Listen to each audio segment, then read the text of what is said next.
What is going on, my friends? Rick from BCW here with the FAB Breakdown. And in this episode, we are going to be breaking down the Classic Battle box set from Legend Story Studios, talking a little bit about the ongoing news for Flesh and Blood, as well as some events that you might want to attend. Let's go ahead and get into the news. All right, so in the news, we already knew that we were going to see Bravo, star of the show, retire at the next ban restricted update due to Living Legend. In fact, I believe that was hit at the calling that took place in New Jersey alongside the Pro Tour. It was won by a Bravo star of the show.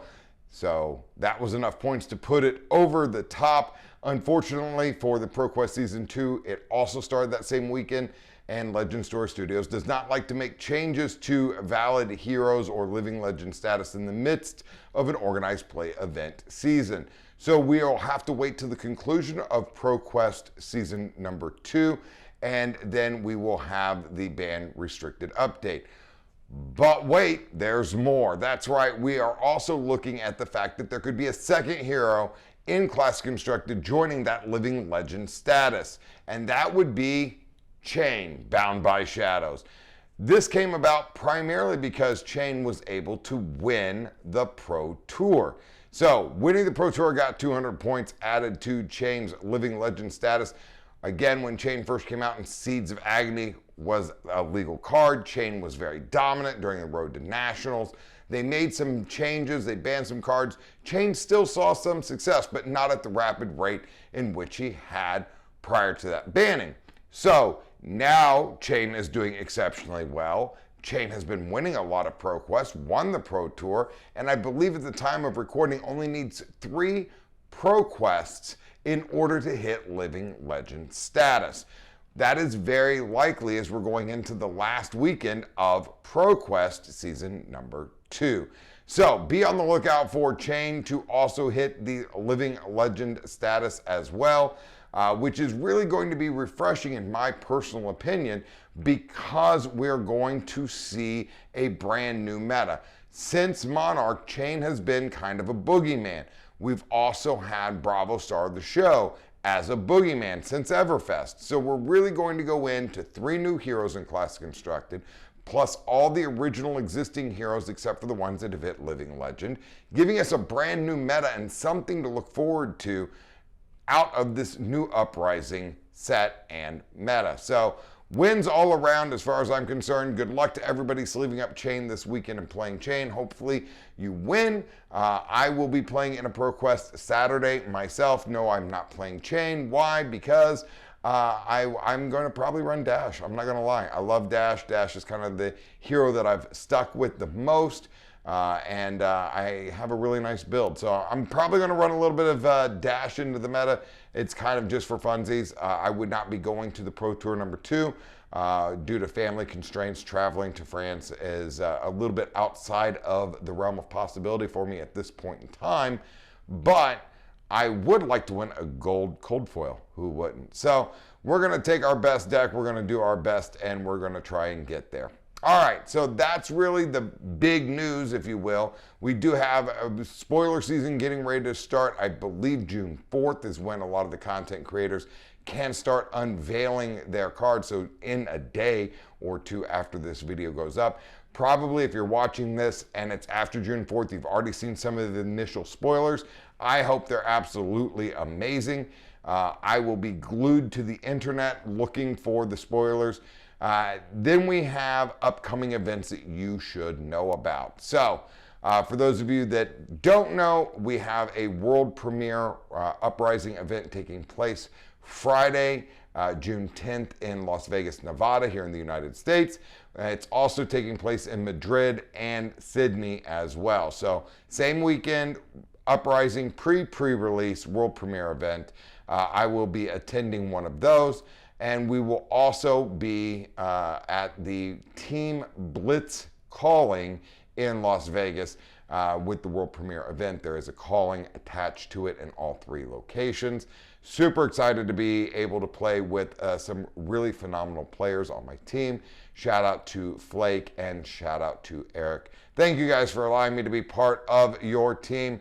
Super excited. Hope I don't let you guys down. And if you're going to be in Vegas for the world premiere event or the Team Blitz, make sure you say hi. We probably won't have much to do after round 4 if they're counting on me to do much. So, no, I'm kidding. We're hoping, we're putting in testing, we're putting in practice. Blitz is a lot of fun. I'm trying to get a deck tech out to you guys on what it is that I'm playing next week. So stay tuned if you're looking for some Blitz deck tech goodness. Hopefully that'll be dropping next week. Outside of that, though, we do have the following weekend as the pre-release for Uprising. Now, I will also plan on attending my local store's pre-release.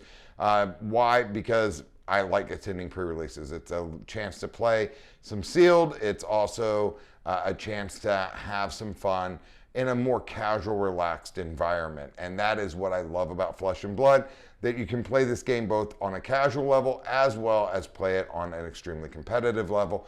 And to me, it's fun either way. So super excited to be able to attend one of the local events for that. Now, after that, we have another major event. Now, this is put on by a store called The Realm Games. This is in Ashland, Ohio. The following weekend, I believe, is June 25th.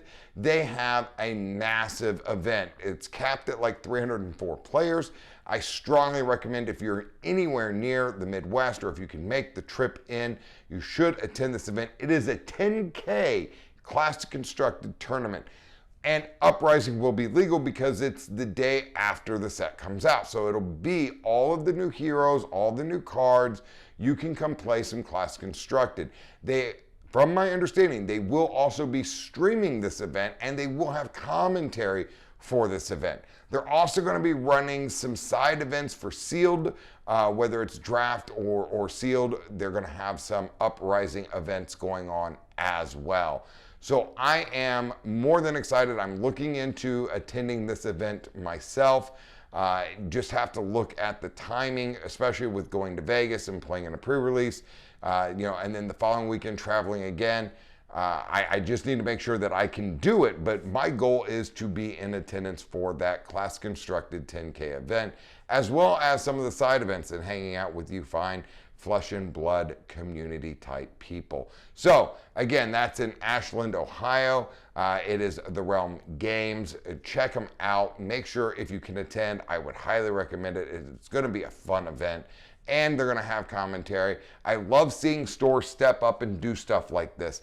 I'm not affiliated with them in any way, shape, or form. I am just plugging this event because I love to see stores help community build by helping provide some sort of event. And if there's an event that you are going to be a part of or you're helping coordinate, please share it in the comments below. I'm more than happy to talk about it. And who knows, maybe I'll find another event or another reason to travel. I do love traveling around and visiting with folks in the Flesh and Blood community. So that's upcoming events for me. That is the news. So now let's get into why you're really here. And let's go ahead and unbox this and kind of talk about what's in the box and talk about some of the cards. All right, so let's go ahead and get into this box. Before we do, though, I do want to say I absolutely love this packaging. It does kind of have that video game box feel to it. It has some interesting information on the back here about Dorinthea, about Rhinar. It has the website for Learn to Play from Flesh and Blood. And again, just the foiling on the packaging looks nice. So since the packaging looks nice, I'm going to be using my handy dandy little tape cutting tool here just to open this box. Not that I'm trying to protect any value. I'm sure the cold foils that are in here are not right at the top, but I would like to put this empty box on display, maybe right behind me. So we just give it a little cut there. Now we're just going to give it a little open here. Let's see. Hey, I did it without tearing it. Congratulations. And then we'll go ahead and go top down so you guys can see what else is in the box and what it looks like. All right, so here we are top down on the box. And again, what a wonderful design. We've got these little flaps in here. We'll open up and pull out. The first thing on top is going to be this two-person or two-player mat. This is just a paper mat. I would recommend though, you can have something like this laminated if you want to make it a little bit more of a permanent piece, but it's a great tool for teaching, especially if you don't have a neoprene mat. So stick that off to the side. And then as you see in here, we have a deep well, and we're just gonna pull this cardboard insert out like so. So here's the box. Go ahead and set that off to the side. All right, so here we have the little lore book that comes in here. We have a classic battle lore with Dorinthea on one side, Rhinar on the other. It is one of those flip books that has to kind of rotate depending on where you're at in the story. So if you're reading the Rhinar side, obviously you want this up. If you're reading the Dorinthea side, you want it the other way. Great little lore book. Can't wait to get into that. Legend Story Studios always does a phenomenal job with the lore.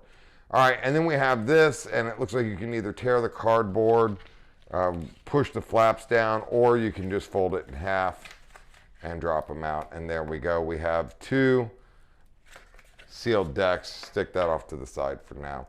All right, now these are the Blitz decks in of themselves. We have a Dorinthea, which is this one. We have the Rhinar, which is this one.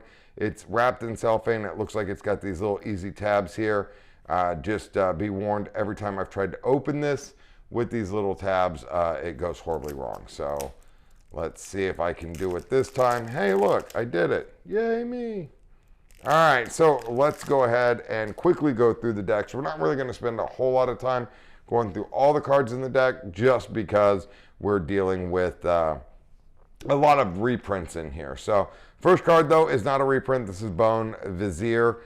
This is a new headpiece. It is rainbow foil. It is only available in this set. When Bone Vizier is destroyed, reveal the top card of your deck. If it is 6 or more power, put it on top of your deck. Otherwise, put it on the bottom, and it has Blade Break. It blocks for 1. Not a bad little headpiece. We also have a rainbow foil Blossom of Spring. It's kind of like a Findel Spring Tunic. However, it is a 0 block, action destroy, gain 1 resource, go again. Really nice. Love the artwork on this. It's a beautiful card. This is currently the cold foil prize for this month's Armory. So super awesome there. We have Ironhide Gauntlet, Ironhide Legs, both rainbow foil. We have a cold foil Rhinar with new art. Absolutely love that. Look at that. It's a beautiful, beautiful card. I hope you guys can see how beautiful this card is. Absolutely wonderful for anybody who likes to play Rhinar and Blitz, who, by the way, is really strong right now in Blitz. Nudge, nudge, wink, wink. We also have this little card here that has the Rhinar art on one side. This is the adult art for Rhinar. And then we have a little bit about Intimidate and the rules for what Rhinar's trying to do. Finally, we have another cold foil. This is the Bone Basher. This is a new weapon. Once per turn, action, spend 2, attack for 4. Not bad, not great. It's very simple, which is the whole point of this deck. Everything in here is supposed to be new player friendly. I do wish they would have had some sort of effect that either went around with if you discarded a card, you get a bonus, or something that allows you to discard to trigger Rhinar's ability potentially. But overall, it's a great, simple weapon. I don't think this is really going to see a lot of constructed play, but it is good in this deck for this power level. Up next, we have the Mentor, the Brute Mentor. This is blocks for 3, has no pitch cost. You may put this card face down in your arsenal, and then at the start of your turn, if this is face down in your arsenal, turn it face up. When it is face up in your arsenal, whenever you play a card with 6 or more power, Intimidate, so it's going to give another Intimidate trigger. Most of the cards in here require discard or other ways to trigger Rhinar. It's just another Intimidate mechanic. When you have done that twice, or every time you do it, you put a lesson counter on it. When you've done it twice, you get to search your deck for this card, which is Alpha Rampage. Alpha Rampage is a reprint from WTR. This costs 3, attacks for 9, blocks 3, Rhinar specialization. As an additional cost to play Alpha Rampage, discard a random card. When you attack with Alpha Rampage, Intimidate. So if you discard a 6, you're going to get Rhinar's Intimidate ability off of the hero ability. This is going to Intimidate. If this was in play, not saying that it is, but if you had another Intimidate, you could Intimidate multiple cards. You're just guaranteeing forcing through some damage. Another new card is Beast Mode. This is a rare, it costs 3. If you have intimidated this turn, Beast Mode gains +2, so it becomes a 3 for 8, blocks 3. Great value. I don't know that it'll see Classic Constructor play, but it's really one of the strong cards out of this set. Then we get into a lot of the WTR cards and the Crucible of War cards that are in here. We have Pack Hunt, Bear Fangs, which was out of Everfest. We have Wild Ride, another card out of Everfest. We have Wrecking Ball. Now, this is a new card, costs 3, 6. When you attack with Wrecking Ball, draw a card, then discard a random card. If it's a card with 6 or more power, is discarded this way, you get to Intimidate. This is actually a really strong card because it's allowing you to draw a card, so you can really get some extra benefit out of that. Awakening Bellows. This is an Intimidate card. It costs 1. This is a reprint from WTR, and you give your next card, Brute Attack Action card, play this turn +3. It has Go Again. You have Pack Call, another new card for the Brute class. It's when you defend with Pack Call, reveal the top card of your deck. If it's 6 or more power, put a card on top of your deck. Otherwise, put it on the bottom. We're seeing a reoccurring theme. It's allowing you to kind of stack the top of your deck with a lot of the cards, like the Bone Vizier and some of the other cards in here. And really because you have cards that allow you to draw a card and then discard a card. So it's really just increasing the odds that you're going to discard a 6. We have Smash Instinct, again, a WTR reprint. This is just Intimidate, costs 3. It's 6. It's a yellow pitch. It's great. This is run in in Blitz as well as in Class Constructed. Smash with Big Tree. These are just a blank 2 for 6. So a card that you're hoping to pitch, but also 2 for 6 is a great return. Muscle Mutt. This is another new card. Again, it's a 3 for 6 that's blank. So kind of very similar. The only difference, this blocks for 2. This has no block. Raging Onslaught, again, a 3 for 6 with 3 block, blank text. We have Wounded Bull. This is another WTR card. It's 3 for 6, block 2. When you play Wounded Bull, if you have less health than your opponent, it gains +1, so it becomes a 3 for 7, a phenomenal value at that point.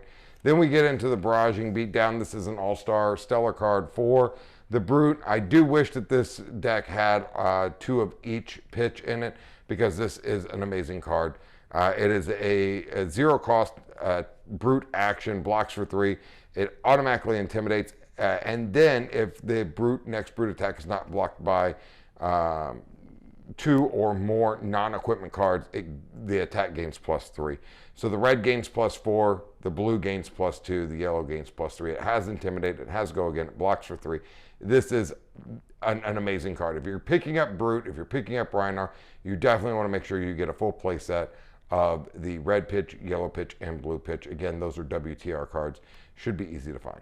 We have Rally the Rear Guard. This is a generic block 2, cost 2, attack for 4. Once per turn, instant, discard a card. Rally of the Rear Guard gains +3 defense. Activate this only when Rally the Rear Guard is defending. I understand why it's in here. It's a little bit of a complicated card, though, in my opinion, for this type of deck, as well as it's a 4, so it's a miss on the discard for Rhinar. But it's still a fun mechanic to teach people how to use.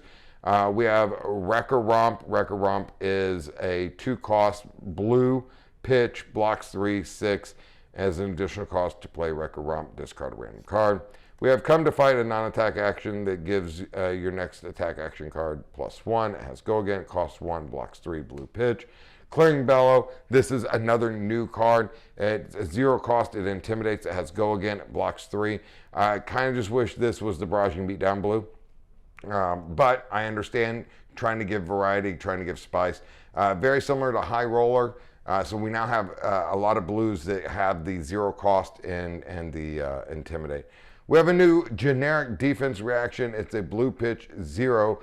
It's a defense reaction for 2. And that's pretty much the defense reaction in the deck, teaching people how to use them. And then we have the Titanium Bauble. As somebody who collects cracked baubles, I really like this. It is a blue pitch. It blocks for 3, so it actually does something unlike the yellow cracked bauble. But it's just either pitching for 3 or blocking for 3. You can't play this card at all other than those 2 outlets. So that's the Rhinar deck. Overall, I think the deck is really good. I think it can do some powerful things. I really like some of the new mechanics for stacking the top of your deck. I think that is really good for new players, helping cut down on some of the variants. All right, so we have another one of these cellophane wraps here. This is for Dorinthea. We're going to give this a go. And I am 2 for 2. Thank you for working with me, cellophane. Normally, it doesn't work out in my favor. All right, so we have the Iron Rot helmet. We have another Rainbow Foil Blossom of Spring. We have the Rainbow Foil Gallantry Gold. This is a reprint from WTR, no new equipment here. We have the Iron Rot legs.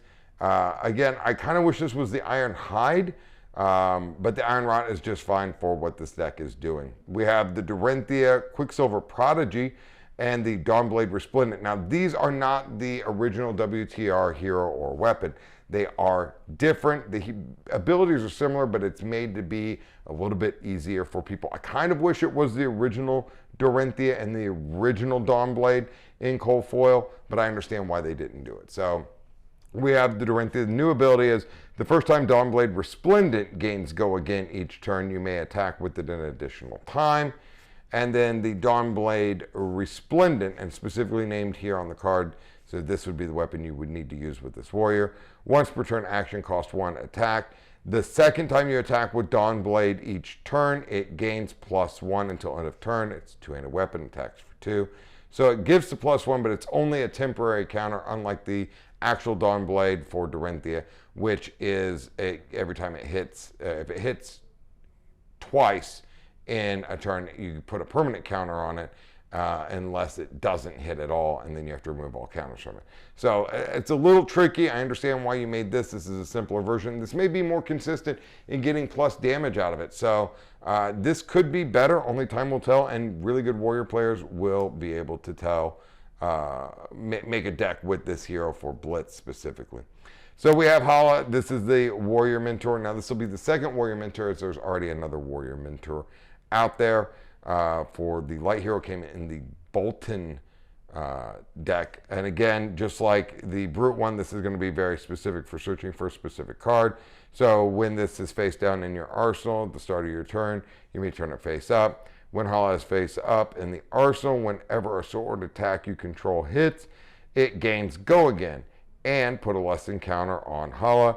If there are 2 or more lesson counters on Hala, banish her, search your deck for Glinting Steel Blade, put it into your arsenal, and shuffle. So we'll take a look at Glinting Steel Blade next. It is a 1-cost warrior action, Dorinthea specialization. Your next Dawnblade attack this turn gains Go Again. Whenever Dawnblade hits a hero, you may put a +1 counter on it, Go Again. So this kind of gives you a 1-turn use of making the Dawnblade Resplendent very much like the actual Dawnblade. This card may actually be better because this says whenever Dawnblade hits. So this could work with the other Dawnblade as well. And it is a Dorinthea specialization, so you could use it with either version of Dorinthea. Let's go ahead and get into the cards here. We have a new warrior action card, On Guard. Your weapon attack this turn, your next weapon attack this turn gains +3. Go Again, cost 1, blocks 3. It's a great card, great card. Second Swing is a reprint, same as the Warriors Valor Red. Again, these are all warrior actions. We have Sharpened Steel, a reprint from WTR, 0 cost. Your next weapon attack gains +3. Go Again. We have Run Through. Now this is an attack reaction. I believe this is a new card. It is a 1 cost, 3 block. Target sword attack gains Go Again. Your next sword attack gains +2. So really awesome way to get Go Again. I do like Run Through. I think this is a card that we'll actually see play in a lot of decks. We have Thrust, which is a generic attack reaction. Target sword gains +3, cost 1, blocks 2. This is insane for a card because 1, it's a generic, not a warrior card. So there's other heroes that are going to be able to benefit from this. So if you don't play Dorinthea, you don't play Rhinar, there's still a reason to buy this. This is only available here. Absolutely amazing card. Think that card is going to see a lot of play. It's going to change some things up. In the Swing, this is a reprint card here from Everfest. This is a warrior attack reaction. We have Iron Song Response. This is the WTR warrior attack reaction. for reprise. Again, the opponent has to defend with a card from their hand to turn it on, and the chain link, and you get +3. It costs 0. It's a great card, especially in this sealed format, because you don't have a lot of armor to block with, and you're going to get blocks out of hand since there's not as many defense reactions in these decks. So that will be turned on in this. Driving Blade, yellow, 2 cost. Your next weapon attack this turn gains +2 and go again. And it has go again. It's a warrior action. It's a yellow pitch. We have a Slice and Dice, yellow. This is a new card out of Everfest. This is warrior action. Your first sword swing gains +1. Your second time you attack with a weapon this turn, if it's a sword or dagger, gains +2. It has go again, costs 0. We have On a Knife's Edge. This is another generic action. Your next sword attack this turn gains go again. It costs 0. It has go again. It blocks 2. Again, these generics, you're making other heroes that use swords able to play these cards. So again, not just warrior specific. Out for Blood is a reprint, hit and run. Now this is my one critique on the Dorinthea. Like I wish we had the bellows for Rhinar. I really wish we had all of the hit and run pitch copies. This card is absolutely amazing. Red, yellow, blue. It costs 0. It is a warrior action. Your next weapon attack gains go again. If you have attacked with a weapon this turn, your next attack gains +1. Go again. It's just a nice way to have go again consistently. The deck does feel a little bit light on go again options out of the box, but again, you have a lot of pump effects and a lot of ways to do it. We have Visit the Blacksmith. Your next sword attack this turn gains +1. Go again, costs 0. Blue pitch. Again, it's a generic. We also have Blade Flash, another generic, costs 1. Target sword attack gains go again. This is a generic attack reaction. And again, this is going to work great in this deck, but it could also work for another hero that uses swords. Toughen Up, a new defense reaction, cost 2, defense for 4. Great in here. It's a good defense reaction, but it's not something I could see really seeing play because it does cost 2 and it only blocks for 4, but it is also a blue pitch. We have the Blue Sigil of Solace. It just gains a life, 0 cost instant, a way to teach people how to use instants and gain a life. We have Flock of the Featherwalker as the only attack action in the deck, and it's a 1 cost as an additional cost to play Flock of the Featherwalkers. Reveal a card from your hand with a 1 or less cost. When you attack with Flock of the Featherwalkers, create a Quicken token. And then we have 2 Titanium Baubles. The Quicken token is important because when you play an attack action card or attack with a weapon, destroy Quicken, and the attack gains go again. So this is just another pseudo way to give the Dawnblade go again on the next turn or the next time you attack with it. This does not have go again, so you're not able to play it and then start attacking with the swords, but it is great for setup. Really awesome that they included it here. Typically, you're not going to see this in a Dorinthea list. They may play something like Nourishing Emptiness, but they're not really going to play something like this. They have other cards to give go again. Like I said, they run typically the full hit and run suite, and there's some other cards that give go again as an attack reaction. And then finally, we have the Fab card here with this is the art from This Round Is On Us, and then the Dorinthea Iron Song. So overall, absolutely amazing. I'm going to go ahead and sleeve this up. I'm going to throw it in a PX4. I will have this with me. I think these are going to be fun. I think this is a great buy if you're new into Flesh and Blood or just getting into Flesh and Blood. I think this is a great buy if you're a community builder and you want to teach people how to play Flesh and Blood. The decks seem fairly well balanced.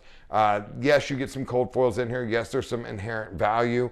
There's cards that are only available in this, so hats off to Legend Story Studios for doing that because it really gives us the opportunity to have something and a reason to buy this. And there's reasons to buy this if you're not playing Brute, you're not playing Warrior. There's generics in here that are absolutely worth picking up, in my opinion, especially in Blitz. So that is going to do it for what's in the box. Let's go ahead and talk about some special news.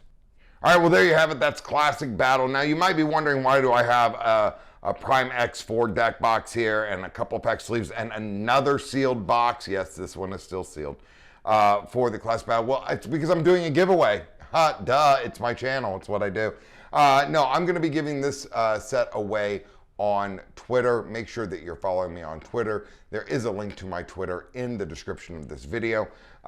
We're going to start this giveaway on June 3rd. It'll run through the weekend. On Monday morning, we will randomly select the winner. Yes, it's open to anybody, anywhere, as long as you're actually on planet Earth. Shipping outside the planet is really expensive. I'm waiting for Amazon to bring their prices down on that. But we will be providing this set right here. You're going to get 2 packs of the combo pack for the Elite 2 sleeves. You're going to get a Prime X4, and you're also going to get this sealed box. It's a great way to sleeve it up, teach people how to play, like I said, or it's a great gift for somebody who's just getting into the game. So make sure you follow me. Make sure you look for that giveaway. Follow the rules, retweet it. You know the drill.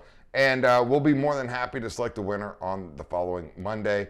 And, you know, again, I love doing giveaways. I am going to the world premiere event.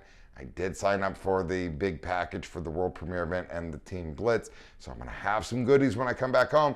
And most of the time when I travel to these large events, I end up having stuff to give away. Funny how that works out. So I'm not promising a giveaway, but stay tuned because odds are there's another giveaway coming later this month. All right, well, that's going to do it for this FAB Breakdown. Make sure if you have any upcoming events you want to plug, drop them in the comment section below. I try to read all the comments and respond to them. If you want to get involved in the giveaway, again, follow me on Twitter. And if you have any general questions about Flesh and Blood, please feel free to reach out to me either on Twitter or leave a comment below. Until next time, this is Rick with the FAB Breakdown, reminding you to get out there, play some Flesh and Blood in the Flesh and Blood, have fun, but most importantly, be kind.